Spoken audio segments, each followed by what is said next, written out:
Lego Adventures, yeah. Alright, welcome back everybody. I'm Scott, and here's a Brick Sculpt review. Today we have another edition in the Johnny Thunder quest line. We have set number 5958, Mummy's Tomb, which came up in the Desert lineup. Released in 1998, retailed for $30, and now you can buy it for as low as $86 to brand new as $160. And I think I believe bought mine for about $80 on Bricklink. Now, it came in wonderful condition being used. Some pieces were kind of loose, and by some I mean most of the pieces were loose. Don't really know if that's just age or just how these bricks were made during the time. For Lego, you know, usually they do last pretty well, but for mostly all the Star Wars sets that I've gotten from the 90s so far, they've held up the test of time. This one has shown its age, but for a used set, it's pretty cool. And for being $30 in 1998, it's hell of a buy. You get a wonderful base plate, you get 4 wonderful figures, a nice little esophagus piece, and a lot of printed pieces on it. No stickers in this one, which is really interesting.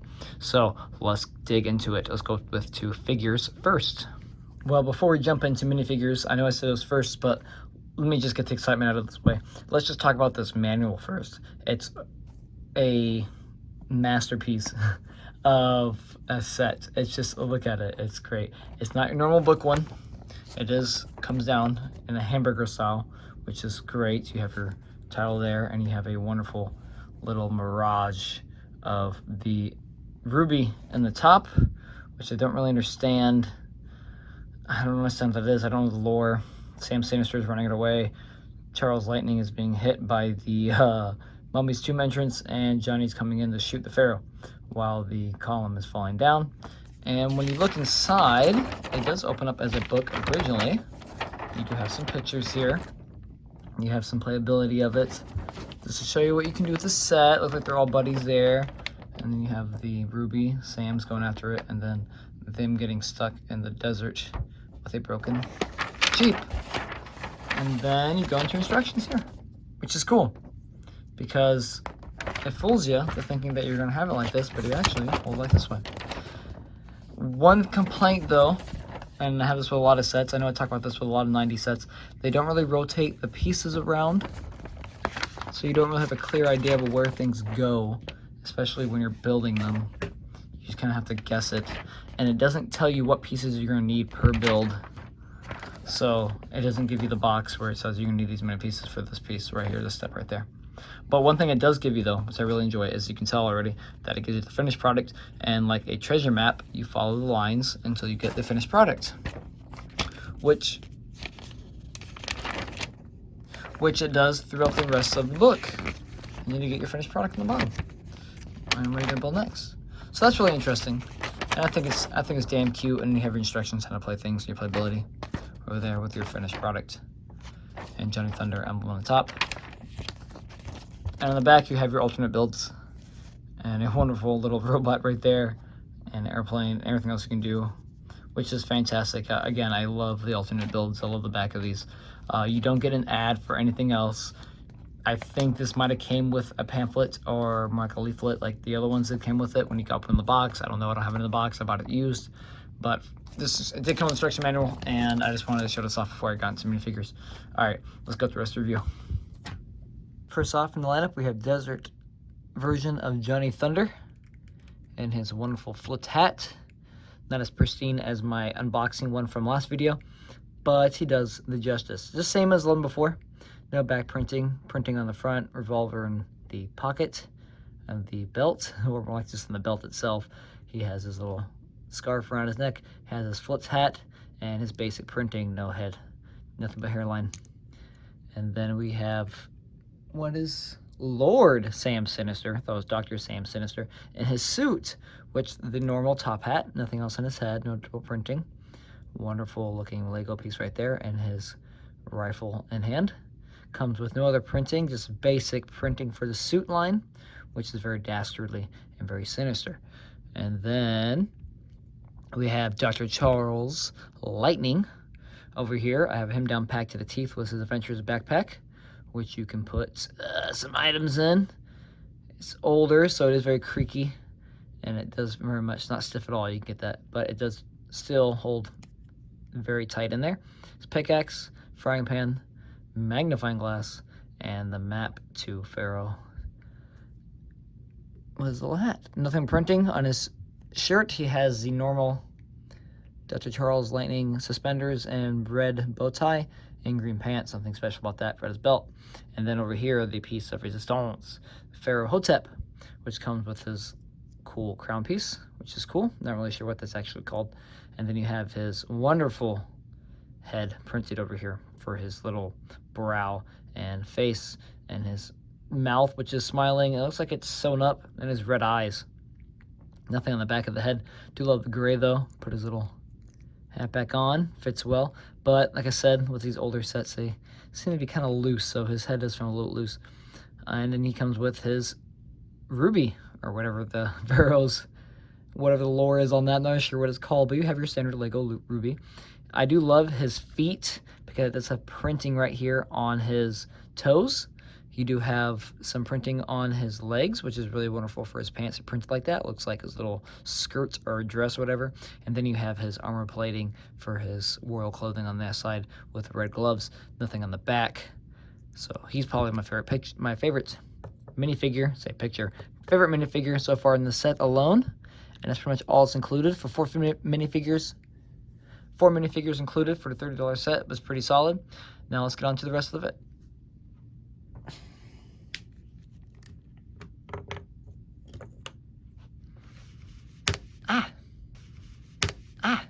Alright, so in the set we pretty much get the Pharaoh's, or the mummy's tomb, sorry, with some playability into it as well.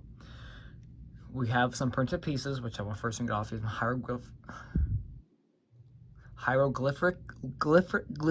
Hieroglyphics. With these printed pieces, we do have some hieroglyphics, which are really cool. Hope I'm saying that right. And you get those pieces, especially for these long flat tiles. You get them right here with the 1x2s. How tall is that? Is that about five figures? It's about 5 bricks tall, minifigure scale. I'd say about 5 1x2s. Yeah, 5 1x2 pieces here. You get some of that printing there. You get it here, there, and there, and you get this wonderful 1x16. And then you have it here for this wonderful 1x16 printed right here on the top for the mummy's tomb's entrance. And then for the piece of resistance, I know I said that with minifigure, for printed pieces right here, you have a wonderful hieroglyphic of the trap to come. And if you can tell here, it has the doctor's hat and doctor right there. So they knew that Charles was coming anyway, and he's going to be obliterated by the sight of the Pharaoh, which is really cool. No lasers coming in. With that being said, playability wise, you get some coolness to the set. We'll get into that in a minute, but I don't want to spoil the fun first. On the opposite side of here, you get one palm tree for the Oasis, which has the palm tree pieces right here, which is posable and bendable, and is really cool. And I don't see a lot of these very much, but to be honest with you, I don't really buy a lot of playsets like these. So for me, this was a treat to buy, and honestly, a treat of a tree to buy and to build. And I love this little palm tree, and I wish I had more, and I can't wait to build more with the rest of these Johnny Thunder sets and get my hands on. And then over here, we have a wonderful sculpted Pharaoh esophagus piece, which is awesome, and is probably one of my other favorite things about it. For a Lego set, this has a lot of unique pieces into it.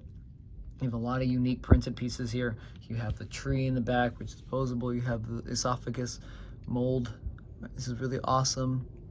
And you have this piece right here, which is cool.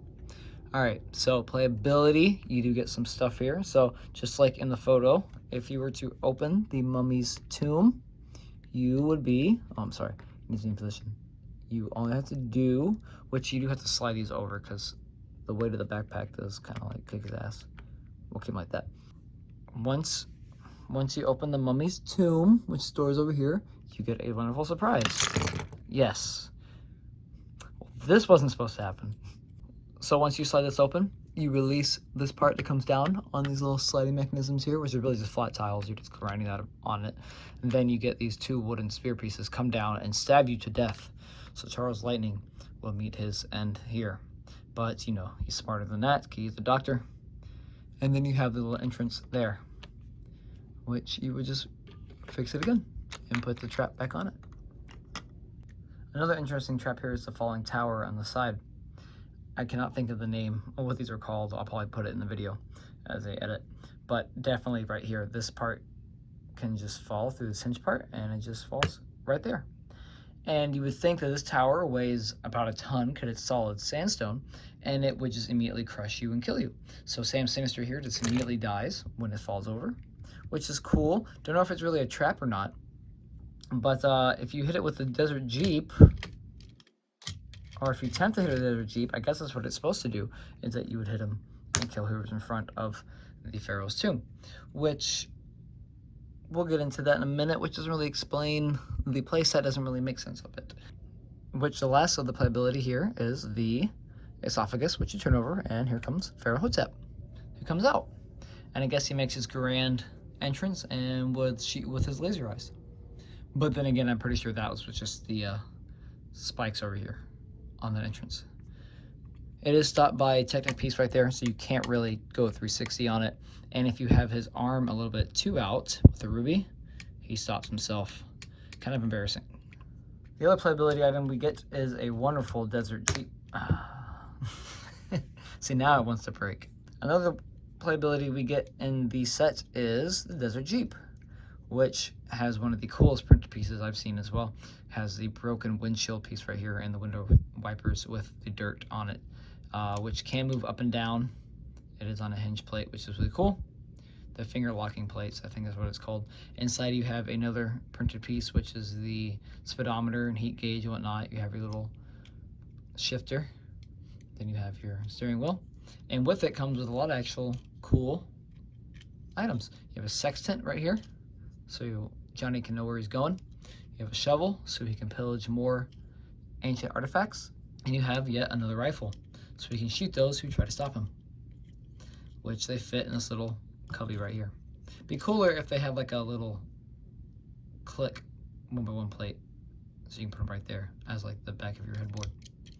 And then you have these wonderful 6 pieces, I guess will be the cylinders of the engine. And it goes. I love these old designs for the vehicles, especially the front grille piece here. As a kid, I used to love the looks of these, especially because I think around this time this came out, especially in 1999, I believe. The Mummy came out, the remake with Brendan Fraser, so obviously I used to watch the hell out of that, and these sets would always invoke that imagination. So to see these designs on the vehicles like that, especially that 1920s design, was always kind of cool. So my favorite part of this was also building this little vehicle right here, and now to have it in my collection because it just looks fantastic, and I think I'll always keep this one. I don't know if I'll keep this set together. I might just put it back in the baggie and assemble it, but I will definitely try to keep this. Now, my biggest complaint with this set is just overall planning, because I don't think it looks the best and was planned out the greatest idea. So this is supposed to be the entrance of the mummy's tomb, and here's supposed to be the mummy's tomb. It wouldn't make sense to have a door here for a trap to fall out if you have a wider door right here. So in your imagination, what you're supposed to think about is that this is going to be the entrance, and this is what's inside the tomb itself. It doesn't really do a good job. You really have to try to, you're really pushing it with your imagination on it, so I don't think it's the best. And that's where I think the biggest downfall of this is. Just because we have this really awesome detail piece of the mummy right here, almost like a Sphinx design, and then we come over here to his actual tunnel. So I think that for realism and to actually make sense of it, if you were to switch this over, put this to the side and put it in front of it, so it would look like this way, coming the ear this way, that to me is the better way to do it, but you wouldn't have a hard time trying to get your characters through this and to play through it. So playability wise, I understand why it looks like this, but I do think that's the biggest downfall, is that it just doesn't really give a good mummy's tomb. It looks like it's just out in the open, and they don't really enclose the walls on the side here. It is very open, as you can tell, very gappy, especially in the back here. Not a big fan of that. So I definitely think that if we were to put it, you also need to build some walls or something on it as well, just to give it. But then again, it's a play set. You need to get the ability to get inside of it. You need the ability to move around and for kids to sit there and play with it. So for that, I don't complain. But I do think that it lacks on looks, and probably why it's not that much popular. They do have better playsets which look better, but this one, for what it is, for $30, very interesting. You get a vehicle, you get 4 minifigures, you get some playability out of it, you get a lot of traps, and you can probably do a lot of scenarios with it. And anything, you can take this apart and make a lot of cool sets with it, just with the Egyptian parts alone, especially with all these hieroglyphics that are given in the printed pieces, and that esophagus. And this base plate gives you unlimited options on what you can do on it, which I always enjoyed a base plate. So I highly recommend actually picking up this for a Johnny Thunder collection, because it's cheap, and if you're budgeting for it and you don't have enough money, because I know the other sets go for about $200 and above just for used. So for the price that it is, if you want to buy one used, I highly recommend that you build this one, because it does look pretty cool. And it's a wonderful addition and a little piece of Lego history, and has some nostalgia to it as well. It's a nice little piece of Lego Adventures. So I highly recommend anybody to pick this up just for the collection. I'm definitely going to keep it around for a little bit before I have no more room. I'm going to disassemble it, put it back in a baggie. I do expect to buy more of these. But that's all I have for a review on this. So thanks for watching. Stay tuned for more.